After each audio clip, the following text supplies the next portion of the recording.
তো গত বছরের অর্থাৎ ২০২৫ সালের শেষ মিষ্টি কুমড়া। এপ্রিল মাস ২০২৬ এই কুমড়োটা খুব সম্ভব সেপ্টেম্বর মাসে নিয়ে এসেছিলাম বাগান থেকে। তো ফ্রান্সের মাটিতে তো ১২ মাস মিষ্টি কুমড়ো হয় না?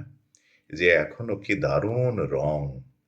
মানে এত ভালো রয়েছে এবং এই ঘ্রাণ তো আর আমি ভিডিওতে দিতে পারছি না। হুম। ঘ্রাণ বেরিয়েছে। দেখেছো কি ভালো ঘ্রাণ! এই ভেতরটা দেখুন কেমন! আহা! ফ্রান্সের মাটিতে এই একটা বড় আশীর্বাদ, তাই না? আহা! এই মিষ্টি কুমড়োটা আমাদের মনে হয় যে প্রায় ১ মাস চলে যাবে। একটু ফ্রিজে রাখতে হবে এবং এর মধ্যে নতুন মিষ্টি কুমড়ো এর মধ্যে হবে না। তবে শাক খাওয়ার মতো হয়ে যাবে ১ মাসের মধ্যে নতুন মিষ্টি কুমড়ো। তো ২ টো মিষ্টি কুমড়ো রয়েছে না? একটা একটু কাঁচা মতো ছিল, হুম, আরেকটা আছে। আরেকটা পাকা, একেবারে পাকা। এইটার